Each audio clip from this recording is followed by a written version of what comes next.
COP26, which is the 26th edition of the United Nations Climate Change Conference of Parties, is underway in Glasgow. It is the biggest and arguably the most important climate summits of our times. Now, the last hope to keep the 2015 goal to limit global warming to 1.5 degrees Celsius. Something that UK Prime Minister Boris Johnson echoed, saying that Glasgow failed, then the whole effort will also fail. The countries most responsible for historic and present-day emissions are not yet doing their fair share of the work. If we are going to prevent COP26 from being a failure, then that must change. And I must be clear that if Glasgow fails, then the whole thing fails. The Paris Agreement will have crumpled at the first reckoning.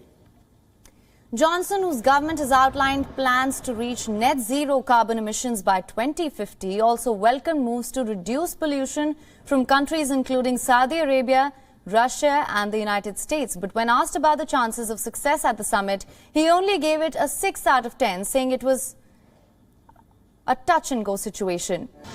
Meanwhile, amid a global energy shortage, President Biden defended his policies, saying it was not inconsistent for him on one hand to push energy-producing nations to increase outputs of fossil fuels and on the other urge countries to transition to renewable energy. Biden said that such change does not happen overnight. Well, on the surface, it seems like an irony, but the truth of the matter is, you've all known, everyone knows, that the idea we're going to be able to move to renewable energy overnight and not have, from this moment on, not use oil or not use gas or not use hydrogen is just not rational. COP26 President Alok Sharma opened the 2-week summit on Sunday and called on countries to work together in his opening remarks. The rapidly changing climate is sounding an alarm to the world to step up on adaptation, to address loss and damage, and to act now to keep 1.5 alive. And we know that this COP26, is our last best hope to keep 1.5 in reach. About 197 nations are partaking in the annual climate meet, which is being hosted by the United Kingdom. The member parties will chalk out plans to reduce carbon emissions, concentration of greenhouse gases, and human intrusion in the planet. Over the years, climate change has taken the center stage globally, mainly due to the devastating impact of global warming. The 26th edition of the Conference of Parties will mark the attendance of leaders from the world's richest to the world's poorest nations. They will collectively discuss on ways to achieve the goals set in the Paris Climate Accord under the Paris Treaty. Nations had pledged to keep their greenhouse gas emissions in check. The goal was to keep the global temperature rise within 1.5 degrees Celsius. Several of the rich nations had pledged to aid poorer nations in their fight against climate change.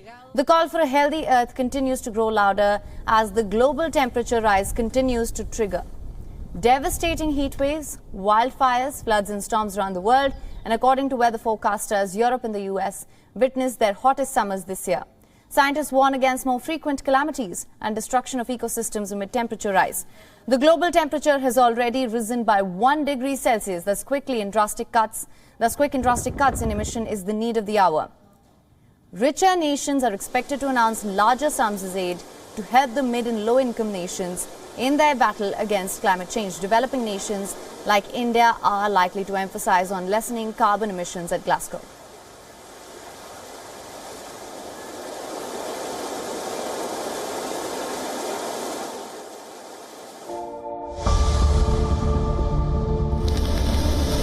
We have again broken records: carbon dioxide, methane and nitrous oxide.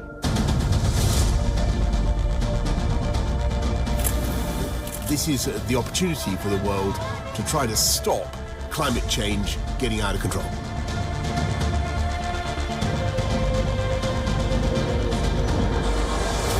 So we need constructive dialogue. It's time, it's time, it's time.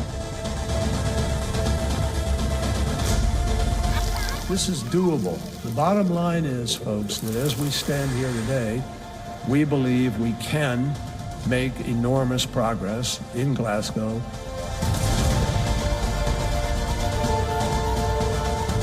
COP26 Summit, direct from Glasgow. October 31st to November 12th, only on WION. World is One. WION is now available in your country. Download the app now. Get all the news on the move.